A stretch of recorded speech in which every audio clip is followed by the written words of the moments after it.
오늘은 우리가 느헤미야 세 번째 시간으로 다시 수치를 당하지 말자라는 제목으로 같이 말씀을 나누도록 하겠습니다.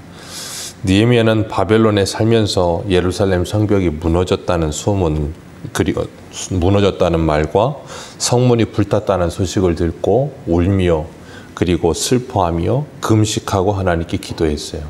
그렇게 4개월여를 하나님께 기도하다가 하나님께서 아닥사스다 왕에게 은혜를 입게 하셔서 그 하나님의 선하신 손으로 느헤미야에 오는 길과 모든 준비를 하나님께서 다 할 수 있도록 은혜를 베풀어 주셨습니다. 그리고 그 놀라운 하나님의 은혜를 가지고 느헤미야는 예루살렘에서 돌아와서 이 예루살렘 성이 어떤 상태에 있는지를 돌아보게 되는 일을 보게 됩니다. 그리고 그 모습을 보면서 느헤미야는 수치심을 느꼈어요. 예루살렘이 무너져 내리고 저 사마리아에서 예루살렘을 계속해서 통치하고 주변의 나라들이 계속해서 이 예루살렘을 공격하는 모습을 보면서 수치심을 느꼈다. 이게 바로 성도가 가져야 될 영적인 감각이라고 믿습니다. 우리가 이 땅을 살아가면서 믿음으로 사는 데 있어서 분명히 에베소서 6장의 말씀처럼 우리는 영적인 전쟁이 쉬지 않습니다. 하나님의 전신갑주를 입고 그 영적인 전쟁에 대비해야 하는데 그 전쟁에서 무너지고 쓰러질 때마다 우리는 영적인 수치심을 느껴야 되는 거예요. 그리고 부끄러움을 느껴야 됩니다. 그래야 우리도 느헤미야와 같은 이런 결단과 다짐을 할 수 있어요. 영적인 수치심과 부끄러움을 느끼지 못하면 우리가 이런 결단과 다짐 그리고 다시 회복함이라고 하는 것은 찾아볼 수가 없어요. 왜 그런가 하면 그 영적인 수치심과 부끄러움을 느낀다는 건 영적인 감각이 살아있는 거거든요. 그런데 이런 영적인 패배와 아니면 어떤 뭐라 그래야 될까요? 이 죄로부터 계속해서 눌려있고 압제되다 보면 감각이 없어질 때가 있어요. 그러다 보면 수치심도 느끼지 못하고 부끄러움도 느끼지 못합니다. 자신의 실체를 제대로 들여다보지 못하기 때문에 그런 거죠. 하나님은 하나님의 일을 하실 때 하나님이 하시면 가장 정확하고 가장 빠르지만 하나님은 항상 하나님의 사람을 불러서 하나님의 일을 하십니다. 그리고 그 하나님은 하나님의 사람들을 부르셔서 하나님의 일을 하게 하실 때 로봇과 같이 그들을 부르지 않으세요. 하나님은 우리를 인격적으로 대우하시고 하나님의 기쁘신 뜻을 우리의 마음에 소원으로 두신다 그랬어요. 그래서 우리가 그 소원을 가지고 자원하여 하나님께 순종하며 행할 수 있도록, 그래서 그 일을 통해 하나님과 나와의 교제와 관계가 깊어지도록 하나님께서는 우리를 초대하시고 부르신다는 걸 기억하시길 바랍니다. 그래서 우리가 하나님의 일을 함에 있어서 하나님께서 우리에게 그런 마음을 부어주실 때 그것에 순종하는 것, 그것이 바로 복이에요. 그리고 하나님의 선하신 톤의 도우심을 구하면서 주님 앞에 나아가게 돼 하나님은 분명히 그 일에 모든 일을 함께 하셔서 그 일이 되도록 우리를 도우신다는 걸 기억하시길 바랍니다. 그래서 하나님께서 일하고 계심에도 불구하고 마치 우리가 그 일을 주도적으로 하는 것처럼 느껴지게도 돼요. 그러나 우리가 그때 잊지 말아야 될 것은 이 일의 주도권은 나에게 있지 않고 하나님께 있다는 거예요. 느헤미야는 그것을 잊어버리지 않았어요. 그런데 많은 사람들이 어떤 하나님의 일을 한다고 하면서도 무슨 일을 할 때 보면 주도권을 내가 가지고 있는 것처럼 생각할 때가 많아요. 그러다 보니까 내가 돋보여야 하고 내가 모든 일을 좌우지하는 것 같아야 하고 그래야만 내가 무슨 일을 하고 있는 것이라고 느껴지는 거예요. 그러나 우리가 그런 착각과 그런 속임수에 속아서는 안 돼요. 거기에서 우리가 내려오지 못하면 하나님의 영광을 내가 가로채게 됩니다. 느헤미야는 그걸 잘 알았어요. 그렇기 때문에 느헤미야는 하나님 앞에 그 모든 것을 내려놓습니다. 오늘 11절을 보면 우리 11절 같이 한번 읽어볼까요? 시작.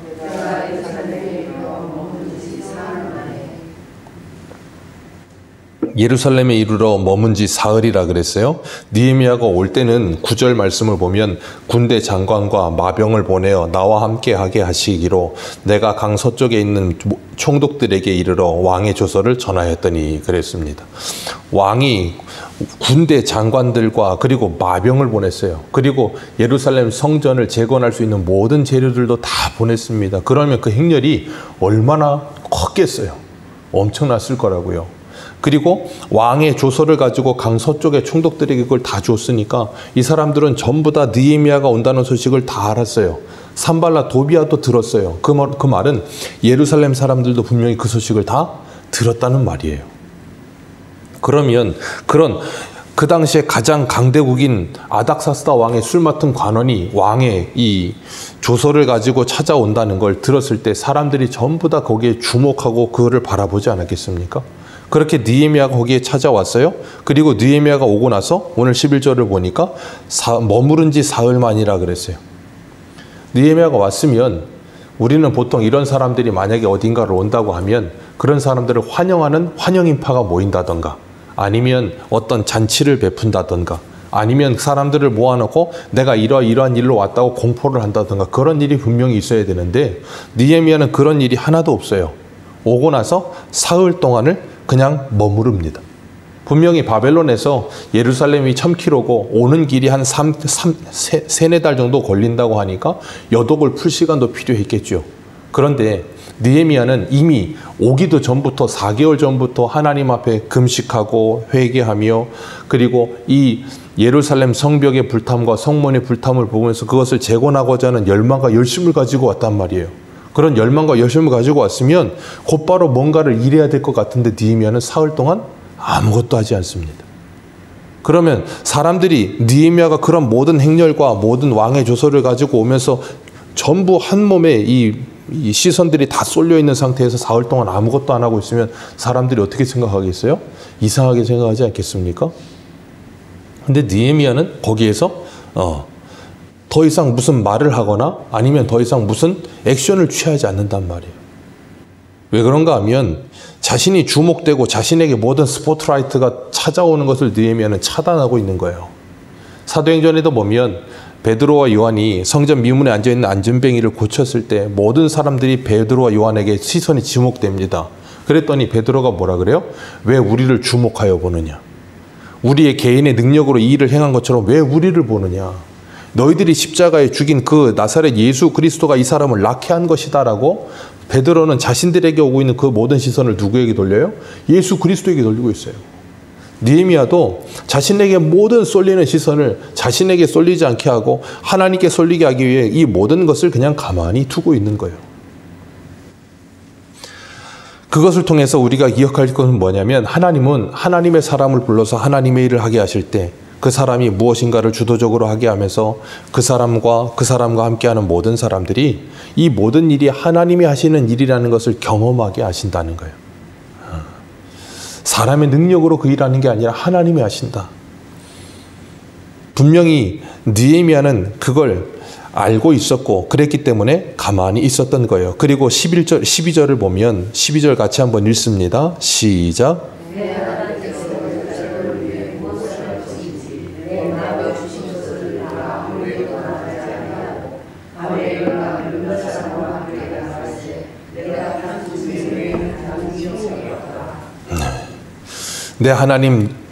내 하나님께서 예루살렘을 위해 무엇을 할지를 내 마음에 주신 것을 내가 아무에게도 말하지 않았다. 분명히 느헤미야 하나님이 그 주신 마음이 있었어요. 뭘 해야 되는지도 알았어요. 그런 벅찬 마음을 가지고 4개월을 기도하다가 4개월을 지나서 여기까지 왔으니 얼마나 마음이 바쁘겠어요. 빨리 뭔가를 하고 싶지 않겠습니까? 그런데 느헤미야는 아무에게도 그 말을 하지 않았다는 거예요. 여기서 우리가 기억할 것은 리더들은 말이 없어야 된다는 거예요. 너무 말이 많으면 항상 문제가 생깁니다. 행동보다 말이 앞서는 사람은 항상 문제가 일어나요. 느헤미야는 말보다 행동이 빠른 사람이었어요. 말을 나중에 하고 행동을 먼저 하는 사람이었어요. 느헤미야는 짐승을 타고서 밖에 나가서 예루살렘 성을 한 바퀴를 쭉 둘러봅니다. 분명히 자기 형제에게 우리 1장 2절에 보면 그 하나니에게 들었던 소문을 통해서 예루살렘 성이 어떤 상태인지를 다 머릿속으로 그리고 있지만 그것뿐 아니라 그 성이 실제 어떤지를 나가서 확인한다는 거예요. 실제 어떤지를 확인하면서 자기 눈으로 그 모습을 실제적으로 보고 있는 거예요. 우리가 어떤 일을 하는 데 있어서 탁상공론이라는 말을 하죠. 앉아서 아무것도 하지 않고 그냥 말로만 아니면 생각으로만 모든 일을 하는데 느헤미야는 그렇게 하지 않아요. 나가서 직접 확인합니다. 우리 말에 발 없는 말이 천리 간다는 말이 있죠. 그 말은 그렇게 빠르다는 거예요. 그러다 보니까 그 말은 가면 갈수록 변질됩니다. 그래서 처음 말과 마지막 말이 전혀 다른 말이 될 때가 많죠. 그래서 우리는 무슨 말이 있을 때는 그 말을 옮기는 사람의 말을 믿어서는 안 돼요.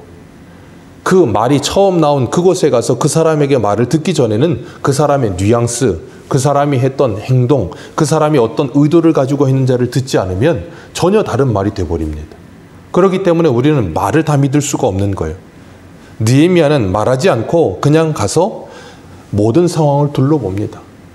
내가 전에 들었던 그 상황과 내가 눈으로 보는 것이 같은가를 확인하고 있는 거예요. 우리가 세상에서도 그렇잖아요. 수많은 사람들이 가십거리를 좋아합니다. 왜 그런가 하면 세상이 어려우면 어려울수록 더 그렇거든요. 왜냐하면 자신의 어려움을 어디인가 쏟아버리고 싶은 심정이 있기 때문에 가십거리를 찾아요. 그러니까 늘 말을 만들죠, 사람들은. 그래서 무엇인가 말도 안 되는 뜬소문을 막 퍼뜨립니다. 그래놓고 하는 말이 뭐예요? 아니면 말고. 그런 가십거리 때문에 사람이 죽어요. 그런 가십거리 때문에 사람의 인격이 말살되고요. 그런데도 불구하고 사람들은 그걸 너무 쉽게 생각해요. 참 안타깝죠. 느헤미야는 성벽을 다 돌아보고 돌아왔을 때도 아무런 말도 하지 않았고 16절에 보면 방백들은 내가 어디로 갔다가 무엇을 하고 왔는지 아무도 몰랐다.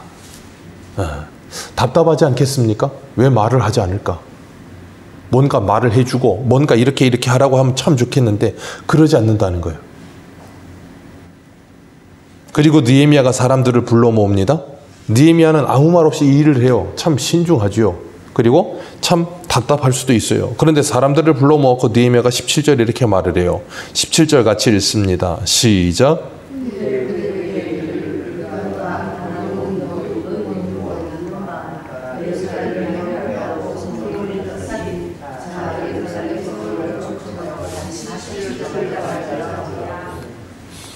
지금 느헤미야가 이 예루살렘 성벽을 다 둘러보고 난 후에 그의 심정이 뭐예요?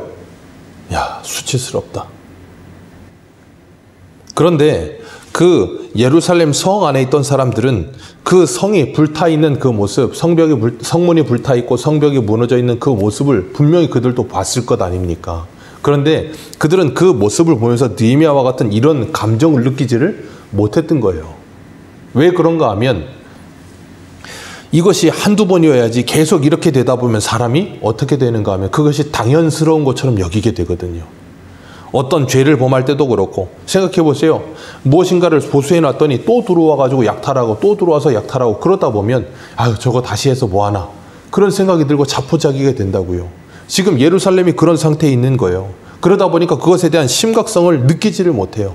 그러니까 그 안에서부터 스스로 자성의 목소리도 나오지 않고 그러니까 하나님께서 어떻게 하세요? 1000km나 떨어진 바벨론에서 느헤미야를 데려다가 이 모습을 보게 하면서 뭐하게 하세요? 그 지금 현실의 심각성을 보게 하면서 그로 하여금 이것이 너무나도 수치스러운 일이라는 걸 자각시키는 거예요. 그러면서 뭘 하게 해요? 성벽을 다시 쌓아야 될 분명한 명분과 함께 그들에게 동기를 부여하고 있는 거예요. 그래서 18절 다시 한번 18절 읽습니다. 시작.